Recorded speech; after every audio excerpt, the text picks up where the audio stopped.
Guys, welcome to our channel. நம்ம vlogல இன்றைக்கி என்ன வீடியோன்னு பார்த்தீங்கன்னா, சண்டே நாங்கள் இன்றைக்கி ஸ்டெம் பார்க்கு விசிட் பண்ணியிருந்தோம். அதை தான் உங்கள்கிட்டயும் ஷேர் பண்ணியிருக்கேன். வாங்க வீடியோக்குள்ளே போகலாம். அதுக்கு முன்னாடி நம்ம சேனலில் நீங்கள் இப்போ தான் ஃபஸ்ட் டைம் பார்க்குறீங்க அப்படின்னா மறக்காமல் சப்ஸ்கிரைப் பண்ணிடுங்க. கீழே தெரிகிற பெல் ஐக்கானை கிளிக் பண்ணிடுங்க. அப்போ தான் நான் போடுற வீடியோ எல்லாமே நீங்கள் தொடர்ந்து பார்க்க முடியும். வாங்க வீடியோக்குள்ளே போகலாம். இதுதான் பார்க்கோட என்ட்ரன்ஸ். இன்றைக்கி சண்டே அப்படிங்கிறதுனால கொஞ்சம் கூட்டமாக இருந்துச்சு. நாங்கள் ரொம்ப லேட்டாக போயிட்டோம். காலையில் இந்த பார்க் எப்போ ஓப்பன் பண்ணுறாங்கன்னு பார்த்தீங்கன்னா 10 மணிக்கு ஓப்பன் பண்ணி சண்டே ஈவினிங் 7:15 அப்படிங்கும்போது க்ளோஸ் பண்ணிடுறாங்க. ஒரு ஆளுக்கு 20 ருபீஸ் சார்ஜ் பண்ணுறாங்க. முன்னாடி பார்க்கும்போதே ரொம்ப அழகாக இருந்துச்சு. நாங்கள் ரொம்ப லேட்டாக போயிட்டோம். 6:45க்கு மேலே போனோம்.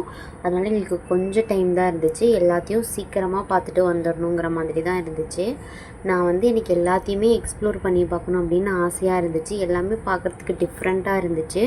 ரொம்ப சூப்பராக இருந்துச்சு. இத்தனை நாள் நம்ம இந்த ஊரில் இருந்துட்டு இதெல்லாம் பார்க்காம இருந்திருக்குமே அப்படின்னு ரொம்ப ஃபீல் பண்ணேன். பாருங்கள், பார்த்தா எவ்வளோ டிஃப்ரெண்ட்டாக இருக்குது. நம்மளே தூக்குற மாதிரி இருக்குது. கயிறை பிடிச்சி இழுத்தோம் அப்படின்னா நம்மளும் மேலே போவோம். கயிறை விட்டோம் அப்படின்னா கீழே வந்துடுவோம். இது சோலார் இந்த மாதிரி நிறையா இருந்துச்சு. அதோடய பேரை கூட படிக்கிறதுக்கு டைம் இல்லை. எல்லாத்தையும் டக்குன்னு பார்த்துட்டு வந்துடணுன்னு இருந்துச்சு. என் பையன் மட்டும் கொஞ்சம் கேம் விளையாண்டான், அவ்வளோதான். நாங்கள் எல்லாத்தையுமே அப்படியே டக்குன்னு 2 நிமிஷம் பார்த்துட்டு 1 நிமிஷம் வீடியோ எடுத்துகிட்டு டக்குன்னு ஓடி வந்துட்டேன்.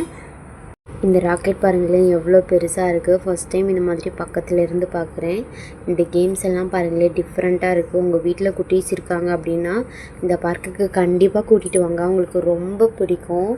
ரொம்ப சூப்பராக இருக்குது. நீங்களும் இந்த ஊரில் இருக்கீங்க அப்படின்னா இந்த பார்க்கை பார்க்க மறந்துடாதீங்க. கண்டிப்பாக விசிட் பண்ணி பாருங்கள். இந்த பார்க்குக்கு போகிறீங்க அப்படின்னா ஒரு மதியானம் ஒரு 3 o'clock மாதிரி போங்க. அப்போ போனீங்கன்னா கரெக்டாக இருக்கும். வெயில் இல்லாத டைம் நல்லா சூப்பராக ஜாலியாக சுற்றி பார்த்துட்டு வரலாம். நான் என் பையனையும் என் ஹஸ்பண்டையும் கண்டுக்கவே இல்லை. அவங்க 2 பேரையும் விட்டுட்டு நான் பாட்டுக்கு எல்லாத்தையும் போய் பார்த்துட்டு வீடியோ எடுக்க ஆரம்பிச்சிட்டேன்.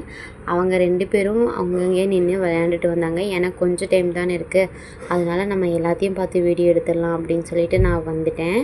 இதெல்லாம் என்னன்னே தெரியல, ஆனால் அது பக்கத்தில் எல்லாமே வச்சுருந்தாங்க. அப்படி நம்ம படித்து பார்த்துட்டு இது நம்ம கேம்ஸ் மாதிரி விளையாடலாம். ஆனால் அதை படித்து ஒன்று எக்ஸ்ப்ளோர் பண்ணி பார்க்குறதுக்கெலாம் டைமே இல்லை. நம்ம டக்குன்னு நம்மளுக்கு தெரிஞ்ச மாதிரி அதை பண்ணி பார்த்துட்டு கிளம்பிடலாம் அப்படின்னு நான் பாட்டு கிளம்பி பார்த்தேன். இங்கே பாருங்களேன், இந்த வாட்டரை இந்த மாதிரி நம்ம திருப்பி விட்டோன்னா மணலில் வரும்ல, அந்த மாதிரி இது தண்ணி வாட்ரு கீழே ஃபில் ஆகுது. நல்லா இருந்துச்சு, பார்க்குறதுக்கு சூப்பராக இருந்துச்சு. நான் இந்த பார்க்கோட ஹெண்ட் வரைக்கும் வந்துட்டேன், கடைசி வரைக்கும் வந்துட்டேன். ஆனால் இந்த இடத்த கண்டுபிடிக்கிறதுக்கு ரொம்ப கஷ்டமாக இருந்துச்சு. மேப்பில் பார்த்து எப்படியோ ஒரு வழியாக வந்தாச்சு. மேப் எந்தெந்த ரூட்டோ காட்டுச்சு. எவ்வளோ கஷ்டப்பட்டு வந்தாச்சு. ஆனால் கொஞ்சம் தான் டைம் இருந்துச்சு. பார்த்துட்டு டக்குன்னு கிளம்புற மாதிரி இருந்துச்சு. நீங்கள் யாராவது ஈரோடு வந்தீங்க அப்படின்னா மறக்காமல் இந்த பார்க்கை விசிட் பண்ணி பாருங்கள். ரொம்ப சூப்பராக இருக்கும். குழந்தைங்க எல்லாருக்குமே புதுசாக இருக்கும். நாளைக்கு இன்னொரு சூப்பரான வீடியோவில் பார்க்குறேன். எல்லாருக்கும் பாய்.